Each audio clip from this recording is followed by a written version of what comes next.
اللہ کے پاک نام سے تیسرے پارے کا آغاز کرتے ہیں۔ تلک الرسل فضلنا بعضهم على بعض منهم من کلم اللہ ورفع بعضهم درجات۔ یہ سب رسول ہیں، ان کے بعض کو ہم نے بعض پر فضیلت دی ہے۔ ان میں سے کچھ ہیں جن سے اللہ تعالیٰ نے کلام کیا اور بعض کو اس نے درجات میں بلند کیا۔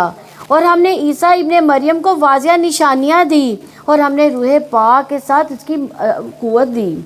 اور اگر اللہ تعالیٰ چاہتا تو وہ لوگ جو ان کے بعد تھے آپس میں نہ لڑتے، اس کے بعد کہ ان کے پاس واضح نشانیاں آئیں، لیکن انہوں نے اختلاف کیا تو ان میں سے کوئی ایمان لایا اور ان میں سے کسی نے کفر کیا۔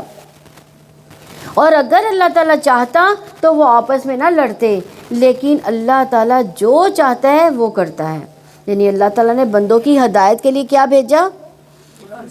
انبیاء بھیجے، رسول بھیجے، یعنی 1,24,000 دنیا میں رسول آئے اور رسول و نبی آئے، اور ان میں سے 314 جو تھے وہ رسول تھے، اور ان رسولوں میں سے 5 اولو العزم رسول تھے جن کو اللہ تعالیٰ نے باقی تمام رسولوں پر فضیلت عطا فرمائی۔ فضیلت مختلف وجوہات کی بنا پر ہوتی ہے۔ دنیا میں بھی بعض انسانوں پر فضیلت عطا فرمائی ہے، اور اس فرق کے پیچھے کئی حکمتیں کار فرما ہوں گی۔ اس لیے ہمیں ہر وقت موازنہ نہیں کرنا چاہیے، بلکہ ہمیں کیا کرنا چاہیے؟ دوسروں کی فضیلت کو مان لینا چاہیے اور آپس میں مقابلہ بازی سے گریز کرنا چاہیے۔ اور پھر سب سے بڑی بات کہ حسد نہیں ہونا چاہیے اس بات پہ، کیونکہ اللہ تعالیٰ نے ہمیں جو نعمت عطا کی ہے اس پر اللہ تعالیٰ کا شکر ادا بنتا ہے ہمارا۔ اگر دیکھا جائے تو بعض انبیاء سے اللہ تعالیٰ نے کلام کیا، جیسے کس کے ساتھ کلام کیا تھا؟ حضرت موسیٰ علیہ السلام اور نبی صلی اللہ علیہ وآلہ وسلم کے ساتھ کلام کیا تھا۔ اور اسی طرح عیسیٰ علیہ السلام جو تھے مردوں کو زندہ کر دیتے تھے اللہ کے اذن سے، پھر وہ مٹی کا جو پتلا بناتے تھے ایک پرندہ اور اس میں جان پڑ جاتی تھی، یعنی یہ سب کس کے حکم سے کرتے تھے؟ اللہ تعالیٰ کے حکم سے۔ تو دین سب کو ملا تھا، لیکن بعد میں اس کی جو وضاحت ہے وہ مختلف طرح سے ہوئی ہیں، یعنی ہر ایک کو اللہ تعالیٰ نے دین دیا، ہر نبی کو دین دیا، لیکن اس پر فضیلت ہر نبی کی الگ الگ تھی۔ تو اس پر جو بنی اسرائیل نے کیا اختلاف کیا تھا؟ انہوں نے حسد کیا تھا۔ کیا حسد تھا ان کا؟ ان کی قوم میں سے نبی نہیں آیا تھا۔ ان کی قوم میں سے نبی نہیں آیا تھا، یعنی تمام انبیاء، تمام جو یعنی آسمانی کتابیں، صحیفے بنی اسرائیل میں سے آئے، صرف آخری نبی نہیں آیا تو انہوں نے حسد کیا تھا۔ تو ہمارے لیے بھی اس میں سبق ہے کہ اگر کوئی کسی کا ہم سے تھوڑی سی اللہ تعالیٰ اس کو کوئی قوت یا کوئی ایسی چیز عطا کرتا ہے تو ہمیں بھی حسد نہیں کرنا چاہیے اس بات پہ۔ اے لوگو جو ایمان لائے ہو اس میں سے خرچ کرو جو ہم نے تمہیں رزق دیا ہے، اس سے پہلے کہ وہ دن آئے جس میں کوئی تجارت نہ ہوگی اور نہ کوئی دوستی نہ کوئی سفارش، اور کافر ہی اصل میں ظالم ہے۔ تو جو اللہ کو نہیں مانتے، اللہ کا حق نہیں ادا کرتے، تو وہ کیا ہے؟ ظالم ہے۔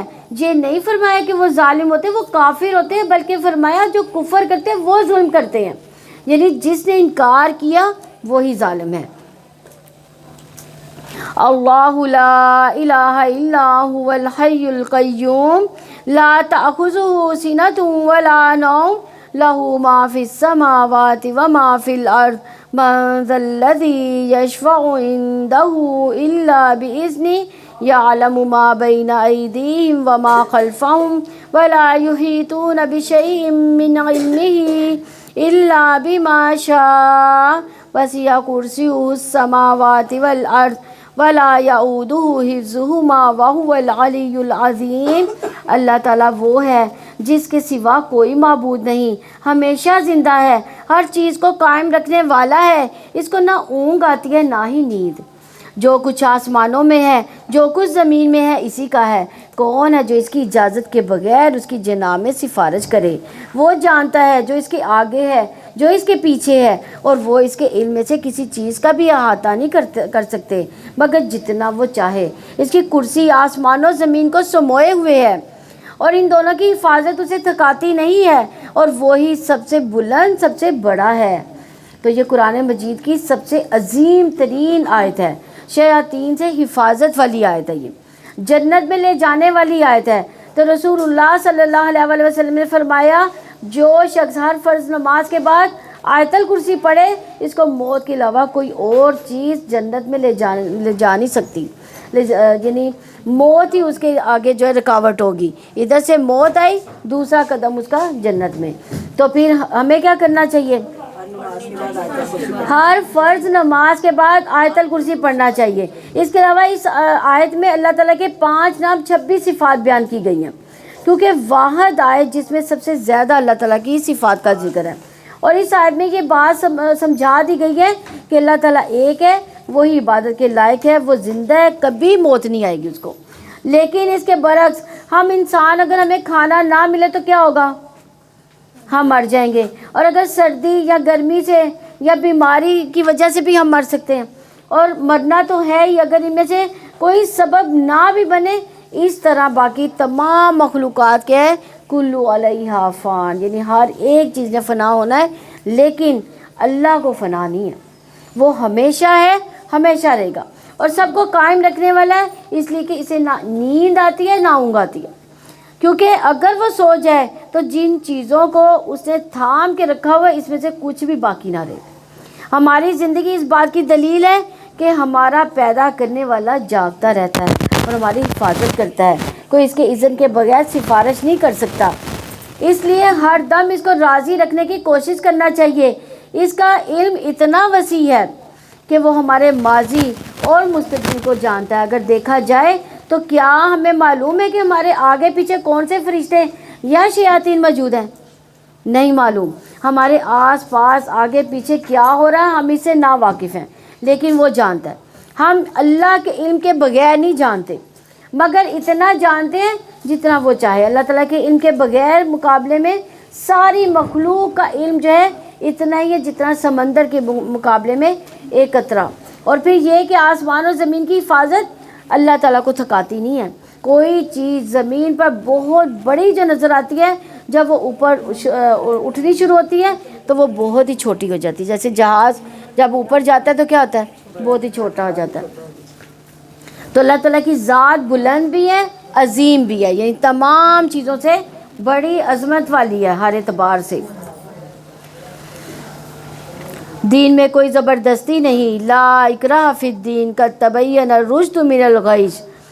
دین میں کوئی زبردستی نہیں، یقیناً ہدایت گمراہی سے صاف واضح ہو چکی، چنانچہ جو باطل معبود کا انکار کرے تو اللہ تعالیٰ پہ ایمان لائے، اس نے مضبوط کڑا تھام لیا، اور جس نے کبھی ٹوٹنا ہی نہیں، اور اللہ تعالیٰ سب کچھ سننے والا، سب کچھ جاننے والا ہے۔ تو اس آیت میں لوگوں کو اسلام میں زبردستی داخل کرنے سے کیوں روکا گیا؟ اس لیے کہ لوگ اس پر پھر عمل نہیں کریں گے، دین میں داخل ہو کر بگاڑ اور فساد پیدا کریں گے، کیونکہ جب ایک دفعہ اسلام کے دائرے میں داخل ہو جائیں تو اس کی پابندی کرنا پھر لازم ہو جاتا ہے۔ بالکل اسی طرح اگر آپ کسی بڑی آرگنائزیشن کے باہر سے گزرتے ہیں تو کیا اس کے جو رولز ہیں وہ آپ اپلائی ہوں گے آپ پر؟ نہیں ہوں گے، لیکن جب اس کے اندر کا آپ حصہ بن جاتی ہیں، اس آرگنائزیشن کا آپ خود پھر حصہ بنتی ہیں، پھر آپ پر پابندیاں جو ہے وہ لگتی ہیں۔ اللہ تعالیٰ ان لوگوں کا دوست ہے جو ایمان لائے، وہ ان کو اندھیروں سے نکال کر روشنی کی طرف لاتا ہے، اور جن لوگوں نے کفر کیا ان کے دوست باطل معبود ہے، وہ ان کو روشنی سے نکال کر تاریکیوں کی طرف لے جاتے ہیں، یہی لوگ جہنمی ہیں اور اس میں ہمیشہ رہنے والے ہیں۔ یعنی اس آیت میں لانے کا سب سے بڑا انعام بتایا گیا ہے کہ ایمان لانے کے بعد اللہ تعالیٰ کی دوستی اور اللہ تعالیٰ کا ساتھ نصیب ہوتا ہے، تو پھر اللہ بندوں کا معاون اور مددگار ہو جاتا ہے، ان سے محبت کرتا ہے، وہ بندے کو اپنے علاوہ کسی اور کے حوالے نہیں کرتا، ان کی ہدایت کا ذمہ دار بن جاتا ہے۔ کتنی بڑی سعادت ہے، کس کی؟ ایمان والوں کی۔ پھر روشنی عطا کرتا ان کو، کفر سے نکال کر اسلام کی طرف لانے کے بعد جہالت کے اندھیرے سے نکال کر علم کی روشنی کی طرف ہی رہنمائی کرتا ہے۔ تو اللہ تعالیٰ ایمان والوں کا پھر دوست ہے۔ یہ شیاطین غلط کام، غلط راہیں سکھاتے ہیں۔ سب سے تکلیف دہ بات ہے کہ انسان کا انجام پھر بھیانک ہو جاتا ہے۔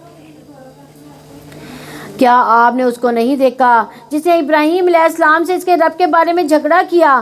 یہ کہ اللہ تعالیٰ اسے حکومت دی تھی۔ اللہ تعالیٰ نے جب ابراہیم علیہ السلام نے کہا میرا رب تو وہ ہے جو زندگی دیتا ہے، موت دیتا ہے، اس نے کہا میں بھی زندگی دیتا ہوں، موت دیتا ہوں۔ کس نے کہا تھا؟ نمرود نے کہا تھا۔ ابراہیم علیہ السلام نمرود کے ساتھ، ابراہیم علیہ السلام نے کہا اللہ تعالیٰ تو بلا شبہ سورج کو مشرق سے لاتا ہے، پھر تو اس کو مغرب سے نکال کے دکھا۔ تو وہ حیران رہ گیا جس نے کفر کیا، اور اللہ تعالیٰ ظالم لوگوں کو ہدایت نہیں دیتا۔ یا اس شخص کی مانند جس کا گزر ایک بستی پر ہوا جو اپنی چھتوں کے اوپر اوندھی پڑی تھی، اس نے کہا اس کی موت کے بعد اللہ تعالیٰ اس کو کیسے زندہ کرے گا؟ تو اللہ تعالیٰ نے اس کو 100 سال تک موت دے دی، پھر اس کو زندہ کیا اور پوچھا تم کتنی دیر رہے؟ اس نے کہا میں 1 دن یا اس کا کچھ حصہ رہا۔ اللہ تعالیٰ نے فرمایا بلکہ تم 100 سال تک رہے۔ سو اپنے کھانے پینے کی چیزوں کو دیکھو، وہ بالکل بھی خراب نہیں ہوئی، اور اپنے گدھے کو بھی دیکھو، اور تاکہ ہم تمہیں لوگوں کے لیے نشانی بنائے، اور ہڈیوں کی طرف دیکھو کیسے ہم ان کو اٹھا کر جوڑتے ہیں، پھر ان کا گوشت پہناتے ہیں ان کو۔ پھر جب اس پر خوب واضح ہو گیا تو اس نے کہا میں جانتا ہوں کہ اللہ تعالیٰ ہر چیز پر واقعتاً پوری طرح قدرت رکھنے والا ہے۔ 100 سال کے بعد کوئی سوسائٹی زندہ رہ سکتی ہے؟ کتنی بڑی نشانی، کتنا بڑا عجوبہ تھا۔ اللہ نے جس طرح اس شخص کو دنیا میں اٹھایا، اسی طرح وہ قیامت کے دن بھی ہم سب کو اٹھا سکتا ہے۔ تو یہ نشانی تھی۔ اس آیت سے یہ بھی پتہ چلتا ہے کہ کچھ لوگ سچائی کی تلاش میں ہوتے ہیں، ان کے ذہنوں میں بہت سے سوال ہوتے ہیں، اللہ تعالیٰ انہیں ایسے لوگوں سے ملوا دیتا ہے یا ان کی زندگی میں ایسا واقعہ کوئی گزر جاتا ہے جس کی بنا پر انہیں حقیقت بھی سمجھ آ جاتی ہے۔ اللہ ان کی رہنمائی کر دیتا ہے، کیونکہ نمرود کو اللہ تعالیٰ نے ہدایت نہیں دی تھی مگر اس کو دے دی۔ اس کے ذہن میں بھی شبہات تھے مگر حق کی تلاش تھی اس کے۔ اور جب ابراہیم علیہ السلام نے کہا اے میرے رب مجھے دکھا کہ تم مردوں کو کیسے زندہ کرے گا، کیا ابراہیم علیہ السلام کو یقین نہیں تھا؟ یقین تھا، دل کی تسلی کے لیے۔ اللہ تعالیٰ نے فرمایا اور کیا تو یقین نہیں رکھتا؟ اس نے کہا کیوں نہیں، لیکن اس لیے کہ میرا دل مطمئن ہو جائے۔ اللہ تعالیٰ نے فرمایا تو پرندوں میں سے 4 لے کر انہیں اپنے سے مانوس کرو، پھر ہر پہاڑ پر ان کا ایک ٹکڑا رکھ دو، پھر انہیں بلاؤ، وہ تمہاری طرف بھاگتے چلے آئیں گے، اور جان لو کہ یقینا اللہ تعالیٰ سب پر غالب کمال حکمت والا ہے۔ نمرود ایمان سے بے بہرا تھا۔ دوسرا شخص ابراہیم علیہ السلام ایمان کے اعلیٰ درجے پر تھے، مگر پھر بھی دل کو اطمینان اور راحت دینے کے لیے انہوں نے ابراہیم علیہ السلام نے اللہ تعالیٰ سے یہ فرمایا۔ تو اس سے یہ بھی پتہ چلتا ہے کہ یقین کے 3 درجے ہیں، ایک علم الیقین، دوسرا عین الیقین، اور تیسرا حق الیقین۔ یعنی یہ تینوں قرآن کی سورہ تکاثر میں موجود ہے۔ یقین پورا ایمان ہے اور ایمان کا اعلیٰ درجہ ہے یہ۔ اور اس آیت سے یہ بھی پتہ چلتا ہے کہ ابراہیم علیہ السلام نے مردوں کو زندہ کرنے کے بارے میں شک نہیں کیا تھا، لیکن وہ اس کے بارے میں اپنی تسلی، اپنے دل کو قرار دینا چاہتے تھے۔ جو اپنے مال اللہ تعالیٰ کی راہ میں خرچ کرتے ہیں، ان کی مثال ایک دانے جیسی ہے جو 7 خوشے اگاتی ہے، اور ہر خوشے میں 100 دانے ہیں۔ اللہ تعالیٰ جس کے لیے چاہتا ہے کئی گنا بڑھا دیتا ہے، اور اللہ تعالیٰ بڑی وسعت والا، سب کچھ جاننے والا ہے۔ وہ جو اپنے مال اللہ تعالیٰ کے راستے میں خرچ کرتے ہیں، پھر جو انہوں نے خرچ کیا اس کے پیچھے نہ کسی طرح کا احسان جتلانا لاتے ہیں اور نہ ہی کوئی تکلیف پہنچانا، ان کے لیے ان کا اجر ان کے رب کے پاس ہے، ان پر نہ کوئی خوف ہوگا نہ ہی وہ غمگین ہوں گے۔ یعنی ایمان لانے کے بعد صدقہ کرنا اعلیٰ درجے کی نیکی ہے۔ صدقے کا لفظ صدق سچائی سے نکلا ہے۔ صدقہ انسان کی سچائی کی دلیل ہوتا ہے کہ وہ کسی بھی مشن کو کتنا درست سمجھتا ہے، کتنی قربانی دے سکتا ہے۔ قربانی کرنے میں انسان سب سے پہلے اپنا مال قربان کرتا ہے، یعنی مال کے ساتھ جان بھی لگاتے ہیں۔ پھر بعض اپنے سب کچھ لگا دیتے ہیں، اور ہر ایک کو اپنے اپنے مقام، اپنے درجے کا ثواب ملتا ہے۔ تو اس آیت میں ان لوگوں کی مثال دی گئی ہے جو دین کے راستے میں اپنا مال خرچ کرتے ہیں۔ اسی لیے رسول اللہ صلی اللہ علیہ وسلم نے فرمایا جس نے اللہ کی راہ میں کوئی چیز دی اس کے لیے اس کا 700 گنا لکھا جاتا ہے۔ ایک صدقہ ہوتا ہے کسی مسکین کو کھانا کھلانا، ایک صدقہ ہوتا ہے کسی فقیر کو کھانا کھلانا، یہ سب بھی صدقات میں شامل ہوتے ہیں، اور بڑے اجر کا ثواب ہے۔ صدقہ انسان کی حفاظت کا سبب بھی بنتا ہے۔ ایک صدقہ ہوتا ہے دین کی سربلندی کے لیے، دین کے دفاع کے لیے، سربلندی کے لیے، دین کو آگے بڑھانے کے لیے، اللہ کا نام بلند کرنے کے لیے خرچ کیا جاتا ہے تاکہ سب لوگ اللہ کے دین کی طرف آئیں۔ اس لیے اللہ کا نام بلند کرنے، اس کی حفاظت کے لیے دیے جانے والا جو صدقہ ہے تمام صدقات سے زیادہ اہمیت رکھتا ہے، کیونکہ یہ افضل ترین صدقہ ہے جس میں انسان دین کے لیے خرچ کرتا ہے۔ تو اسی صدقے کے بارے میں اللہ تعالیٰ فرماتے ہیں کہ اس صدقے کو اللہ تعالیٰ 10 سے لے کے 700 گنا تک بڑھا سکتا ہے، یعنی انسان کی نیت کے مطابق، جتنی نیت اچھی ہوگی اتنا ثواب بڑھتا ہی چلا جائے گا۔ اس لیے اسی طرح جب ایک طالب علم پڑھتا ہے تو وہ آگے کئی لوگوں کو پڑھانے کا باعث بنتا ہے، تو اس سے بھی کیا ہوتا ہے، صدقہ آگے سے آگے، یعنی انسان کا صدقہ بڑھتا ہی چلا جاتا ہے۔ تو اسی لیے حضرت ابو مسعود رضی اللہ عنہ سے مروی ہے کہ ایک آدمی نے اللہ کے راستے میں ایک اونٹنی صدقہ کی جس کی ناک میں نکیل بھی پڑی ہوئی تھی، تو آپ صلی اللہ علیہ وسلم نے فرمایا قیامت کے دن یہ شخص 700 اونٹنیاں لے کر آئے گا جن کی ناک میں نکیلیں ہوں گی۔ اچھی بات کہنا اور درگزر کرنا اس صدقے سے بہتر ہے جس کے پیچھے کسی طرح کی اذیت پہنچانا ہو، اور اللہ تعالیٰ بہت بے پرواہ، بے حد بردبار ہے۔ یعنی صدقات کو ضائع کرنے والے کون سے پھر کام ہیں؟ کسی غریب کی عزت نفس کو مجروح کرنا، دیکھ کر احسان جتلانا، کوئی نہ کوئی بات کرتے رہنا، تو یہ کیا ہے؟ صدقے کو نقصان پہنچانے والے اعمال ہیں۔ اے لوگوں جو ایمان لائے ہو، اپنے صدقات احسان جتلانے اور تکلیف پہنچانے سے ضائع نہ کرو، اور اس شخص کی طرح جو اپنا مال لوگوں کو دکھانے کے لیے خرچ کرتا ہے اور اللہ تعالیٰ اور آخرت کے دن پر ایمان نہیں رکھتا، تو اس کی مثال ایک صاف چٹان کی مثال جیسی ہے جس پر کچھ مٹی ہو، پھر اس پر زوردار بارش پڑے تو اس کو ایک سخت چٹان چھوڑ جائے۔ جو انہوں نے کمایا اس میں سے کسی چیز پر وہ قدرتی رکھیں گے، اور اللہ تعالیٰ کافر لوگوں کو ہدایت نہیں دیتا۔ یعنی ایسے لوگ جو غیر شعوری طور پر اپنے صدقات کا اظہار کر دیتے ہیں۔ ہم اکثر کیا کرتے ہیں؟ صدقہ دیا اور ادھر جا کے بتایا میں نے تو اتنے پیسے صدقے میں دیے، یا میں نے فلاں کی فیس بھری تھی، یا میں نے فلاں کی مدد کی تھی، یا ہم یہ بھی کہہ دیتے اکثر یہ دیکھو میں نے اس کی مشکل وقت میں مدد کی تھی، اس نے میرے سے سلام بھی نہیں لیا۔ تو یہ سب کیا ہے؟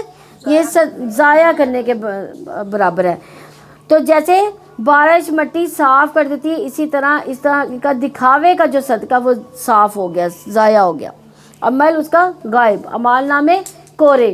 اس لیے انسان کو اپنے صدقات کو چھپانے میں صبر سے کام لینا چاہیے اور اپنی زبان بند رکھنی چاہیے، کیونکہ ہم بندوں کی نظر میں بڑا بننے کے لیے نہیں کر رہے، بلکہ کس کی نظر میں بڑا بننا ہے؟ اللہ کی نظر میں بڑا بننا ہے۔ تو جو جتنا اخلاص سے صدقہ کرے گا اتنا ہی اس کو اجر ملے گا۔ اس لیے ہم دیکھیں گے کہ سب سے بڑا اجر کیا ہے؟ دلوں سے خوف اور غم کو دور کرنا، دل میں ایک خاص طرح کی ٹھنڈک بھی پیدا ہوتی ہے اس سے۔ تو ایک ریسرچ کے مطابق چیریٹی کا کام کرنے والے لوگ جو ہیں وہ بہت خوش ہوتے ہیں، اندرونی طور پر ان کو خوشی ملتی ہے۔ تو دو طرح کے جو لوگ ہیں، اپنے اوپر خرچ کرنے والے، دوسروں پر خرچ کرنے والے، ایسے لوگ زیادہ خوش ہوتے ہیں جو دوسروں پر خرچ کرتے ہیں۔ اور صدقے کے دنیاوی فائدے دیکھے جائیں تو صدقہ خوشی لاتا ہے، اعتماد لاتا ہے، مثبت سوچ انسان کی پیدا ہوتی ہے، بہت سے دائمی امراض انسان کے جو ہے وہ ختم ہو جاتے ہیں۔ سٹریس کا علاج جو ہے صدقے سے کیا جا سکتا ہے۔ صدقہ کرنا شکر گزاری ہے، اور شکر گزاری کیا ہے؟ اس سے کیا ہوتا ہے؟ نعمتوں میں اضافہ ہوتا ہے۔ تو جو کوئی یعنی صدقہ کرے پھر شکر گزار بھی بنے اللہ تعالیٰ کا۔ اور ان لوگوں کی مثال جو اللہ تعالیٰ کی رضا کی تلاش میں اپنے دلوں میں پختگی پیدا کرنے کے لیے خرچ کرتے ہیں، ان کی مثال ایک ایسے باغ کی مثال کی طرح ہے جو کسی اونچی جگہ پر ہوا سے زور کی بارش پہنچے تو اپنا پھل دگنا لائے، پھر اگر اسے زور کی بارش نہ بھی پہنچے تو کچھ شبنم ہی کافی ہے۔ اور جو کچھ تم کرتے ہو اللہ تعالیٰ اس کو خوب دیکھنے والا ہے۔ یعنی جب انسان دل کی خوشی سے کچھ دیتا ہے، چاہے وہ زکوٰۃ ہو چاہے وہ صدقہ ہو، تو وہ ایمان کی حلاوت پاتا ہے۔ اگر ہم ایمان کا مزہ پانے والے کام ہم دیکھنا چاہیں تو اس میں رسول اللہ صلی اللہ علیہ وسلم کی اس حدیث سے ہم دیکھ سکتے ہیں، جس نے یہ 3 امور انجام دیے وہ ایمان کی حلاوت کو پہنچ جائے گا، ایمان کی حلاوت کو چکھ لے گا۔ ایک، جس نے ایک اکیلے اللہ کی عبادت کی اور بے شک اس کے سوا کوئی الہ نہیں۔ دوسرا، جس نے دل کی خوشی کے ساتھ زکوٰۃ ادا کی جو ہر سال اس پر فرض ہے۔ تیسرا، زکوٰۃ میں بہت بوڑھا گھٹیا جانور نہیں دیا بلکہ معتدل اور متوسط چیز دی، کیونکہ اللہ نے نہ تم سے بہت بہتر چیز کا مطالبہ کیا ہے نہ گھٹیا دینے کا حکم دیا۔ اس لیے نبی صلی اللہ علیہ وسلم نے فرمایا اللہ کا تقوی اختیار کرو، اپنی 5 نمازیں ادا کرو، 1 مہینے کے روزے رکھو، دل کی خوشی سے اپنے مال کی زکوٰۃ ادا کرو، اپنے امیر کی اطاعت کرو، تم اپنے رب کی جنت میں داخل ہو جاؤ گے۔ اور کیا تم میں سے کوئی یہ پسند کرتا ہے کہ اس کے لیے کھجوروں اور انگوروں کا ایک باغ ہو جس کے نیچے سے نہریں بہتی ہوں، اس کے لیے اس میں ہر قسم کے پھل ہوں، اور اس تک بڑھاپا آ پہنچے، اس کے کمزور بچے ہوں، پھر اس کو ایسا بگولا آ پہنچے جس میں آگ بھی ہو تو وہ جل جائے۔ اسی طرح اللہ تعالیٰ تمہارے لیے کھول کر آیات بیان کرتا ہے تاکہ تم غور و فکر کرو۔ اے لوگو جو ایمان لائے ہو، ان پاکیزہ چیزوں میں سے خرچ کرو جو تم نے کمائی ہے، ان میں سے بھی جو ہم نے تمہارے لیے زمین سے نکالی ہے، اس میں سے بھی جو تم خرچ کرتے ہو گندی چیز کا ارادہ نہ کرو، حالانکہ تم خود ہی اس کو لینے والے نہیں ہو، مگر یہ کہ تم اس کے بارے میں آنکھیں بند کر لو اور جان لو یقینا اللہ تعالیٰ بڑا بے پرواہ بے حد خوبیوں والا ہے۔ یعنی یہ اس شخص کی مثال ہے جس نے ساری زندگی بہت محنت کی، بہت انویسٹ کیا، بہت کمایا، لیکن آخر میں سارے کا سارا مال ختم ہو گیا۔ تو اس مثال کے ذریعے سمجھایا جا رہا ہے کہ بعض لوگ بڑے بڑے نیکی کے کام کرتے ہیں، بڑی شہرت حاصل کرتے ہیں، لیکن نیت خراب ہوتی ہے۔ اس لیے روز قیامت جب ان نیکیوں کی سب سے زیادہ ضرورت ہوگی وہ سب ضائع ہو چکا ہوگا۔ کیوں؟ صدقہ کرتے ہوئے اللہ تعالیٰ کے لیے دینا چاہیے تھا، نیت خراب، یعنی نیت اس کی کیا ہونی چاہیے تھی؟ اللہ تعالیٰ کے لیے اخلاص ہونا چاہیے تھا، وہ نیت نہیں تھی، دکھاوے کی نیت تھی، اذیت کی نیت تھی، احسان جتلانے کی نیت تھی۔ تو اس لیے دینے کے لیے حلال اور پاکیزہ مال خرچ کرنا چاہیے، اور اچھی چیز اچھی چیز دینی چاہیے، خراب چیز نہیں دینی چاہیے۔ الشیطان یعدکم الفقر ویأمرکم بالفحشاء واللہ یعدکم مغفرۃ منہ وفضلا واللہ واسع علیم۔ شیطان تمہیں مفلسی کا خوف دلاتا ہے، تمہیں شرمناک بخل کا حکم دیتا ہے، اور اللہ تعالیٰ تمہیں اپنی طرف سے بخشش اور فضل کا وعدہ دیتا ہے۔ اللہ تعالیٰ بڑی وسعت والا، سب کچھ جاننے والا ہے، وہ جس کو چاہتا ہے حکمت عطا کرتا ہے، جس کو حکمت عطا کی گئی یقیناً اس کو بہت زیادہ بھلائی دے دی گئی، اور عقل مند ہی نصیحت حاصل کرتے ہیں۔ یعنی اس آیت کے حکمت کے بارے میں بتایا جا رہا ہے کہ ابن عباس اس کے بارے میں کہتے ہیں کہ اس سے مراد قرآن میں سمجھ بوجھ ہے، اور اس کے علاوہ دین کا علم رکھنا، نبوت اس سے مراد ہے، اللہ کی خشیت بھی اس سے مراد لی گئی ہے، درست بات تک جا پہنچنا، عقل اور سمجھ، دین اور دنیا کی اصلاح، یہ سب چیزیں حکمت سے تعلق رکھتی ہیں۔ جب انسان کے اندر حکمت آ جاتی ہے، ساتھ ہی مال بھی مل جاتا ہے، تو اس کو یہ سمجھ آ جاتی ہے کہ آخرت کے حساب سے بہترین انویسٹمنٹ کیا ہے۔ پھر اس کو سمجھ آ جاتی ہے کہ میرا مال مجھے آخرت کو سامنے رکھ کر بہترین طریقے سے کہاں لگانا ہے۔ حکمت صرف مال کے لحاظ سے نہیں، بلکہ حکمت کا تعلق تو پوری زندگی سے ہے۔ حکمت عمومی معنی درست وقت پر درست کام کرنا ہے۔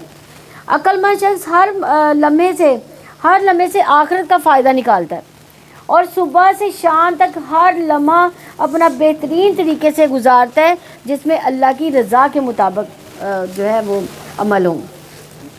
تو دنیا کا کام کرتے وقت بھی پھر ہمیں کیا سوچنا چاہیے؟ آخرت کو مد نظر رکھنا چاہیے کہ کیا ہمیں آخرت میں اس کا ثواب ملے گا یا نہیں ملے گا، یا دنیا میں ہی اس کا جو عمل ہے وہ ختم ہو جائے گا۔ وَمَا نَفَقْتُم مِّن نَفَقَةٍ أَوْ نَذَرْتُم مِّن نَذْرٍ فَإِنَّ اللَّهَ يَعْلَمُهُ وَمَا لِلظَّالِمِينَ مِنْ أَنصَارٍ۔ اور جو بھی تم خرچ کرو، کوئی خرچ یا جو بھی نظر مانو، کوئی نظر تو بلا شبہ اللہ تعالیٰ اس کو جانتا ہے، اور ظالموں کا کوئی مددگار نہیں۔ یعنی جس وقت جہاں جو بھی آپ دیتے ہیں، کسی کے سامنے دیتے ہیں، چھپا کر دیتے ہیں، یا دل کا فعل ہے، اللہ تعالیٰ کے پاس اس سب کا ریکارڈ ہے، اللہ تعالیٰ سب جانتا ہے۔ اگر تم صدقات ظاہر کرو تو کیا ہی اچھا ہے، اگر تم اسے چھپاؤ تو انہیں ضرورت مندوں کو دو تو وہ تمہارے لیے بہت زیادہ بہتر ہے، اور وہ اللہ تعالیٰ تمہاری کچھ برائیاں تم سے دور کر دے گا، اور جو بھی تم کرتے ہو اللہ تعالیٰ اس سے پوری طرح باخبر ہے۔ یعنی بعض کا بتا کر دینا بھی فائدہ مند ہوتا ہے۔